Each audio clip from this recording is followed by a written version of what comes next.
The Isle of Islay, Queen of the Hebrides and famous throughout the world for its malt whisky. You can get here by air, but of course the most evocative way is by boat, on the Calmac Ferry.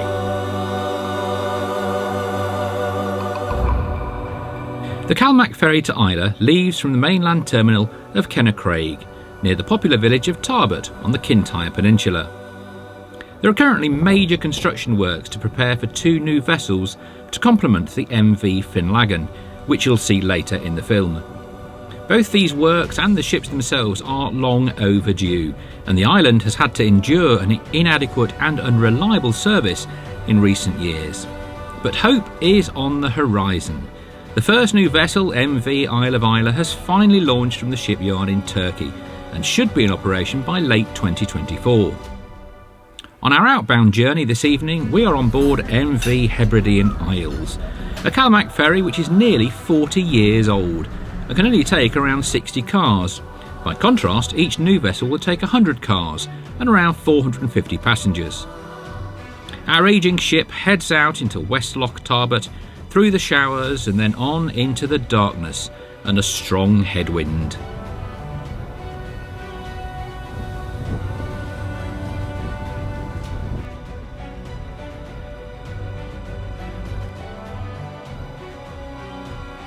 Two hours later and we arrive at tiny Port Askaig, a historic harbour on the east coast of the island that consists of little more than a hotel and a few cottages.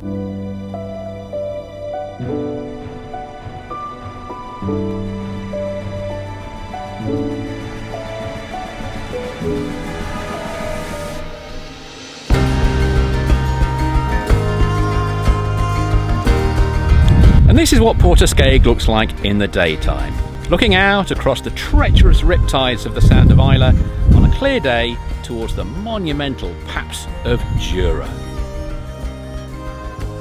There is so much to see on Islay, whether or not you like a dram of the island's fine malt whisky. Check out the essential guide on this channel. We've had variable weather this week on Islay, which is much to be expected at the end of March, and yesterday morning I watched the MV Finlaggan set sail from Port Ellen in stormy weather, high winds and a very rough sea. Today, however, on the morning of our journey back, I'm delighted to say that the skies have cleared, the wind has dropped, and it's a great day for sailing.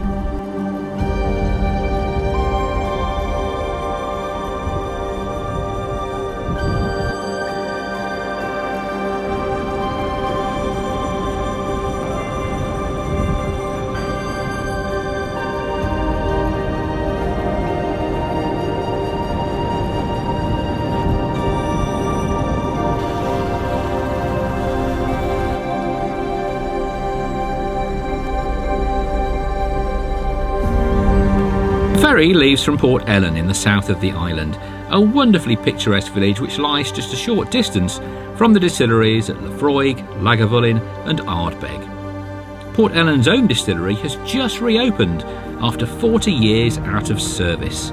The other distinctive building in the bay is the square lighthouse tower, constructed in 1832 by the Laird of Islay in memory of his wife, Lady Eleanor Campbell, who tragically died at the age of 36. And after whom Port Ellen takes its name.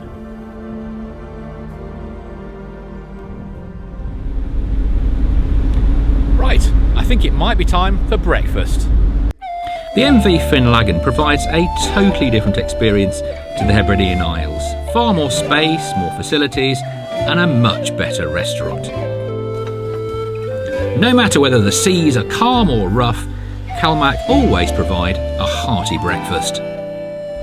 I've had all types of weather on Hebridean crossings over the years, but I have to say that it doesn't get much better than today. It's just glorious. Midway through the voyage to the port side we have the Isle of Jura, and to the starboard side, in the foreground the Isle of Gigha, the middle ground the Kintyre Peninsula, and in the background the snowbound peaks of the Isle of Arran. Also to our port side, the MV Hebridean Isles, on its way back to Port Ellen.